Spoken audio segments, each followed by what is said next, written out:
नमस्कार, मेरा नाम निखिल ओखदे है और मैं सॉफ्टवेयर इंजीनियर हूँ। आज हम जिस चीज़ के लिए यहाँ पे जमा हुए हैं उसका टॉपिक यूनिवर्सल ब्रदरहुड है।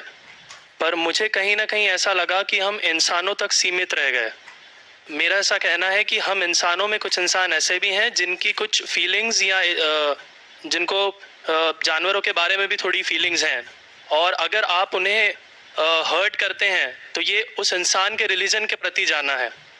तो मेरा ये मानना है कि भगवान कुछ नहीं है, सिर्फ एक यूनिवर्सल ब्रदरहुड का माध्यम है ताकि एक भगवान को हम पूजें या इबादत करें और इसके थ्रू हम यूनाइट हो जाएं। तो मेरा सवाल ये है कि हम हमेशा भगवान को इस तरह तोलते हैं कि उसे इंसान की तरह फीलिंग्स हैं, वो हमें सज़ा देता है, हमें रिवॉर्ड करता है, पर हमारे अलावा इस यूनिवर्स में, मैं उस वर्ड पे स्ट्रेस करूंगा, यूनिवर्स में जानवर भी हैं जिनका काम इस भगवान के बिना चल रहा है, जिनमें कोई फीलिंग्स नहीं है, ना वो कुरान पढ़ते हैं ना बाइबल पढ़ते हैं। वो भी जीवित हैं, हम भी जीवित हैं। हमें एक गुमान हो गया है कि हम थोड़े स्मार्ट हैं, पर वो भी इस सृष्टि का हिस्सा हैं। तो इस यूनिवर्सल ब्रदरहुड में उनके प्रति हमारी भावनाएं के बारे में कुछ जिक्र, और मैं जानना चाहूँगा कि क्या पैंथीज़म इसका एक सॉल्यूशन नहीं है, क्योंकि इसमें हम किसी एक इंडिविजुअल को वर्शिप नहीं करते। जैसा कि जुडाइज्म में कहा गया है कि I am a jealous God, और एक जेलस एक ऐसा इमोशन नहीं है जिसे हम पूज सकें मेरे हिसाब से। पर अगर हम पैंथीज़म को एक सोल्यूशन माने तो ये एक ऐसी चीज़ है जो हमेशा रही है। पेड़ हमेशा रहे हैं, ये यूनिवर्स हमेशा रहा है, और जबकि धारणाएं, डेफिनेशंस भगवान की हमेशा बदलती रही हैं। तो अगर हम गॉड को कांस्टेंट के रूप में देखना चाहते हैं और इसे एक माध्यम बनाना चाहते हैं आपसी भाईचारे का, आलमी भाईचारे का, तो क्या पैंथीज़म इसका एक सॉल्यूशन नहीं है? भाई साहब ने सवाल पूछा कि यूनिवर्सल ब्रदरहुड हम सिर्फ इंसानों तक महदूद रह गए हैं, क्या जानवर में जान नहीं है? और ये भगवान को हमने खुद बनाया ताकि आलमी भाईचारा रहे, लेकिन क्या पैंथीज़म इसका सलूशन नहीं है कि भगवान को हम दूसरे रूप में देखें? भाई साहब का अच्छा सवाल है। सवाल के दो हिस्से हैं। पहला एक हिस्सा है कि यूनिवर्सल ब्रदरहुड सिर्फ महदूद इंसानों तक क्यों, जानवर पेड़ पौधों को क्यों नहीं लिया गया? दूसरा सवाल, क्या पैंथीज़म इसका सलूशन नहीं है? पहले सवाल का जवाब कि यूनिवर्सल ब्रदरहुड, आलमी भाईचारा के अंदर हम बाकी जीवित चीजों को क्यों नहीं लेते? अगर लेंगे तो जीना ही मुमकिन नहीं है। अगर हम लेंगे बाकी जीवित चीजों को, हम आलमी भाईचारे में लेंगे, तो आपको यहाँ खड़े रहना भी मुमकिन नहीं है 5 मिनट तक के। क्यों मैं बोलूंगा? क्योंकि मैं डॉक्टर हूं। भाईचारा का एक उसूल है कि दूसरे भाई का कत्ल मत करो, उसूल है क्या नहीं? ठीक है, आप सांस ले रहे अभी, सांस ले रहे ना? आप जब सांस लेते लाखों जर्म्स का कत्ल कर रहे हैं आप कैसे भाई? ये लाखों लोग का कत्ल कर रहे जीने के लिए, ये कैसा भाईचारा है? तो इसीलिए भाईचारे का डेफिनेशन जरा हम बराबर तौर से समझ ले, फिर हम डिस्कस करें। क्योंकि अगर आप कहेंगे हर जीवित चीज मेरे भाई है, तो आप भाईचारे के खिलाफ। कोई भाईचारा में ये नहीं है कि दूसरों का कत्ल करो अपने आप को जिंदा रखने के लिए। कभी भी इस्लाम में ये नहीं कहा गया है कि दूसरों को दबाओ अपने आप को ऊंचा करने के लिए। और मैं अल्लाह के रसूल की एक मिसाल दूंगा आपको। अल्लाह के रसूल फरमाते हैं, आप जब देखते हैं एक खजूर का दरख्त, पाम ट्री, वो एक मोमिन की मिसाल है, मुस्लिम की मिसाल है, तो साहबा सोचते इसका क्या मतलब? क्यों एक खजूर का दरख्त, पाम ट्री को मुस्लिम कह रहे? समझ में नहीं उनको। आज हम जानते हैं, उस टाइम अल्लाह के रसूल ने कहा, कोई भी पेड़ पौधे जब भी बढ़ते ऊपर, वो क्या करते हैं? आजू बाजू पेड़ को हटाते हैं, फिर ही बढ़ते हैं। नीचे जाते हैं, अपने पौधों को, रूट्स को एक्सपैंड करते हैं। इसीलिए आप देखेंगे म्युनिसिपैलिटी क्रैक्स को तोड़ती है, मजबूत करिए। क्यों? वो पेड़ बढ़ता है तो क्रैक हो जाता है, फिर से टाइल लगाते हैं। जितना पौधा बढ़ता है, जितना पेड़ बढ़ता है, उतना आजू बाजू नुकसान करता है।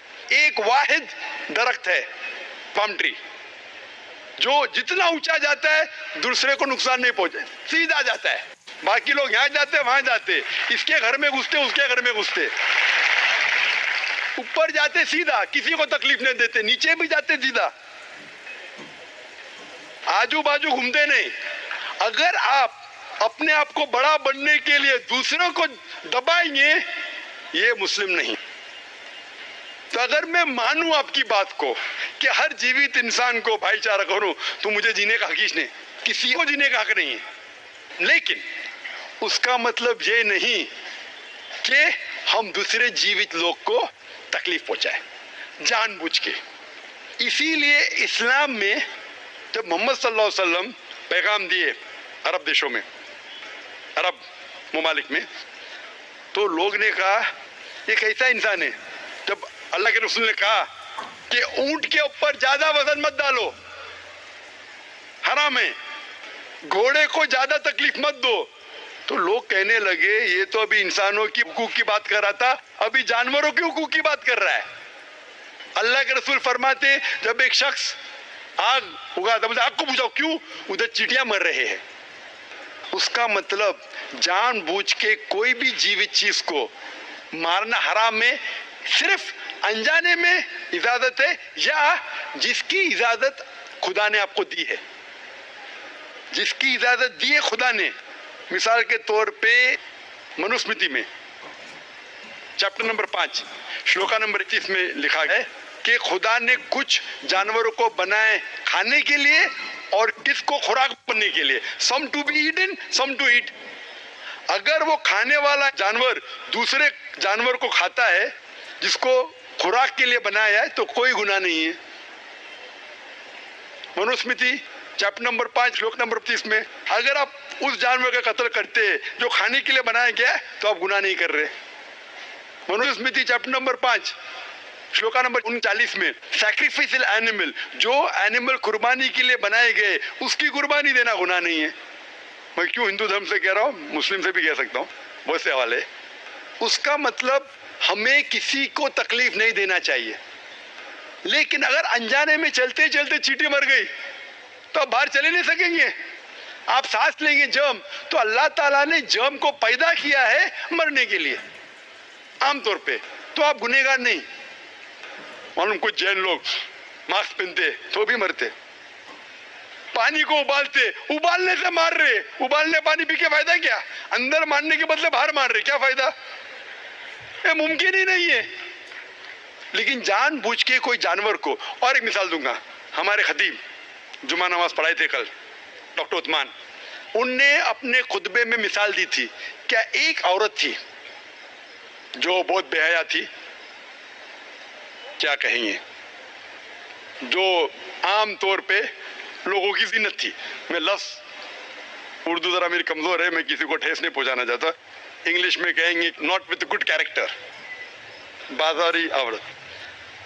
जरा मैं ऐसे लफ्ज इस्तेमाल करना चाहता हूँ किसी को चोट पहुंचे, तो बाजारी औरत थी जो बहुत गुनाह करती थी। लेकिन एक वक्त एक कुत्ते को पानी पिलाया, तो अल्लाह के रसूल फरमाते सिर्फ वो एक अच्छे अमल के वजह से खुदा ने उसे जन्नत में डाला। बाजारी औरत गलत काम करती है, जिना करती है, एक अमल क्या की, एक कुत्ते को पानी दी, इंसान को नहीं कुत्ते को, और अल्लाह उसे जन्नत में डालता है।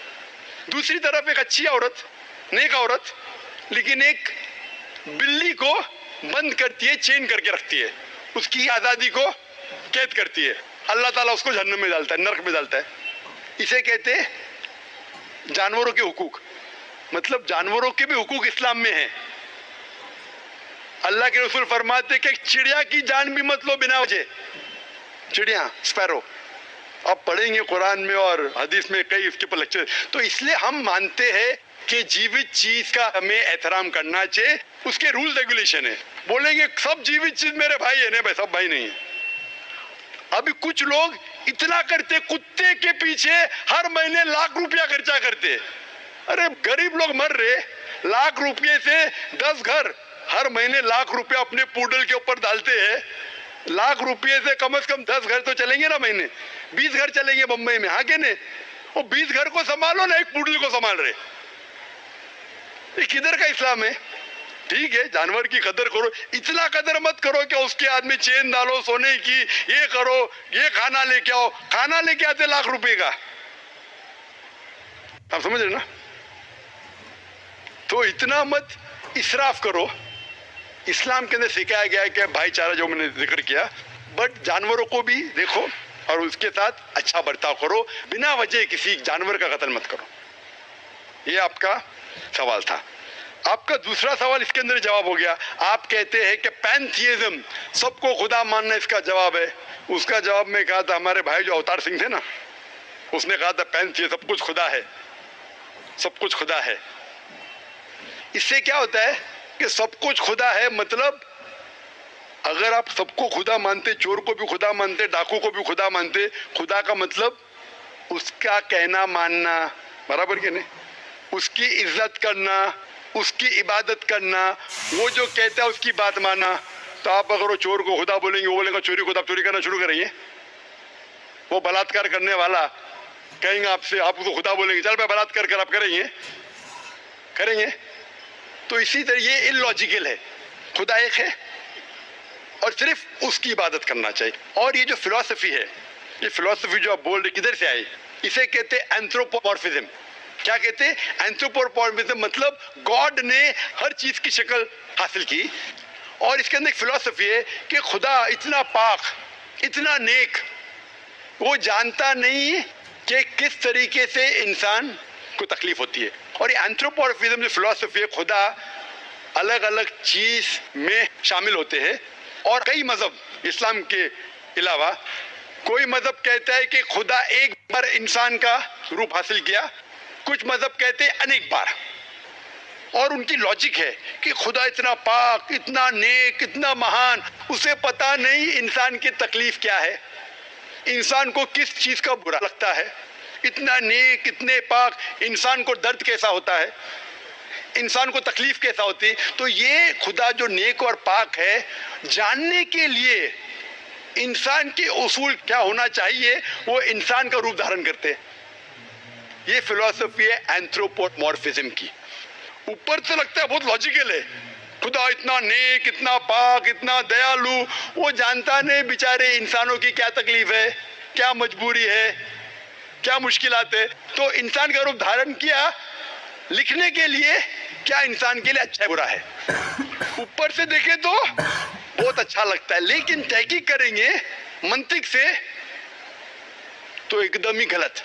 मिसाल के तौर पे, अगर मैंने एक डीवीडी प्लेयर बनाया, डीवीडी प्लेयर, क्या मुझे जरूरी है कि मैं डीवीडी प्लेयर बनूं ये जानने के लिए डीवीडी प्लेयर के लिए क्या अच्छा है क्या बुरा है? जरूरी है? नहीं। मैं एक इंस्ट्रक्शन मैन्युअल लिखूंगा कि डीवीडी प्लेयर को प्ले करने के लिए डीवीडी डालो, प्ले का बटन दबाओ, स्किप करने का स्किप का बटन दबाओ, स्टॉप करने का स्टॉप का बटन दबाओ, पानी में मत डालो खराब हो जाएगा, ऊपर से मत फेंको खराब हो जाएगा।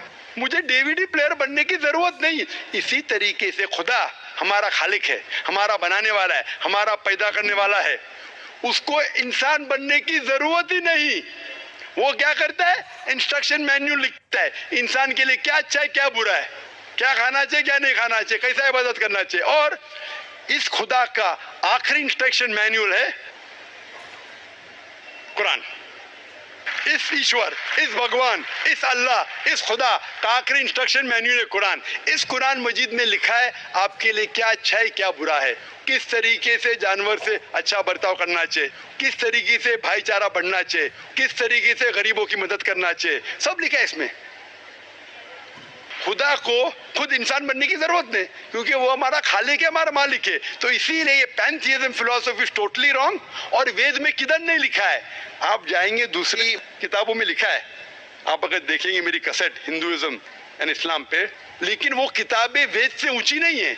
वेद में सिर्फ लिखा है तौहीद के बारे में, एक खुदा के बारे में, एक कम सत्य विप्रा बहुधा वेदांते, खुदा एक है, उसको नाम इरादा दे सकते हैं आप, लेकिन खुदा एक है, उसकी सिफत आप बयान कर सकते हैं। और वो एक खुदा है, न तस्य प्रतिमास्ति, उसका कोई अक्स नहीं है, ना कोई पिक्चर है, ना कोई पेंटिंग है, ना कोई मूर्ति है, ना कोई स्टैच्यू है। Hope that answers the question.